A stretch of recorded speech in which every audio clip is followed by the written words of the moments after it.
Welcome to this bonus episode of the STEMPunX podcast. This is a drone review that ended up getting edited out because Mr. Moneybags decided that we're not a review podcast. So, enjoy. Let's get into talking about these drones, shall we? Now, you might think that we did this in a logical fashion and we went from small drone to large drone. Well, that's just not the way they came in. In fact, we started with one that was, kind of in the middle-ish range as far as price goes. It was a cool little foldable drone made by JJRC. The model number on that one was H62. It was a foldable drone, and when you folded it all up, it was about the size in a rectangular shape of an iPhone. It was really cool. It had an app control, so you were flying it from your phone. It had 720p. It took both pictures and video on your phone and on an SD card. It had decent range, about 100 feet or so, and cool features like altitude hold. It was supposed to do a follow me feature, but somebody, me, wrecked it before I could actually make that work. Now, the second one that we tested was from Sharper Image. It was a nano drone. Pretty cool. It actually is small enough to fit down inside a pint glass. Why would you put it in a pint glass? I didn't put it in a pint glass. I just said it would fit. I want people to understand how small this thing is. It ran $60 and shot 720p out of its tiny little camera. I wasn't convinced we'd get anything usable at all, and it pretty much turned out that way as far as video was concerned. A still photo here and there, if you had it just right, you might be able to get a good picture. But really, it's more of a hobbyist, just have it for fun kind of a drone. After all of the testing, it's kind of my favorite drone to fly. It actually moves pretty quickly.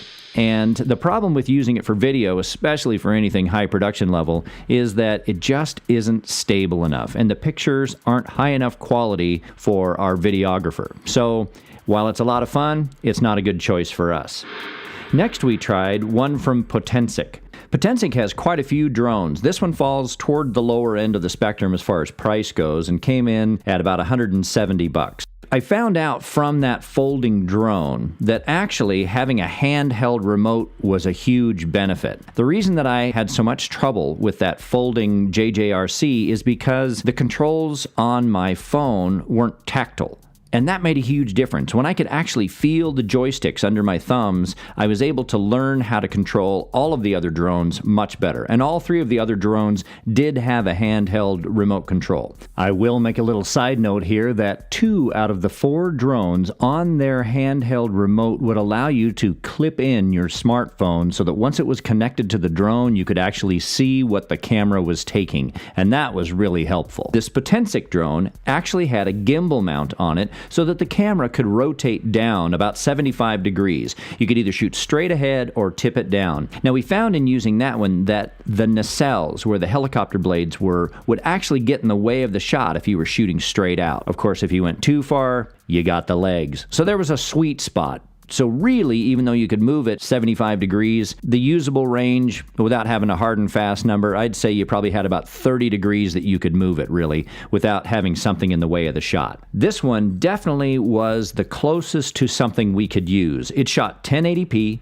It had a GPS system in it, so when you had good GPS coverage, which it turned out to be a really big factor in using this drone, when you had good GPS coverage, it actually would take off and land from the same spot. The downside is that if it lost GPS coverage while you were flying it, it would start doing a sweeping circle, kind of like it was rotating around inside of a bowl. It kept it in the range of where we were, but it kind of got squirrely and made us panic whenever the GPS signal got weird and the drone started doing something crazy.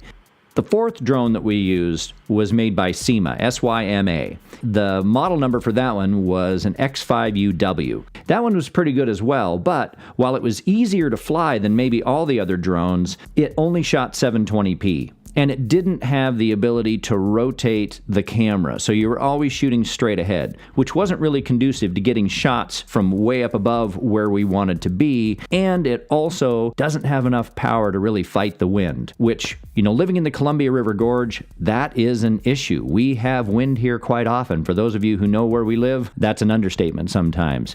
And we found that became a factor in when we could shoot. And that concludes the bonus audio for To Drone or Not to Drone. Thanks for checking it out.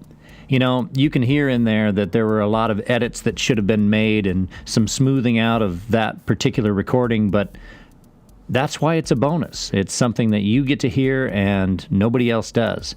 Thank you so much for supporting us on Patreon, and thank you for tuning in to the STEMPunX podcast. Say goodbye, STEMBot. Goodbye, STEMBot.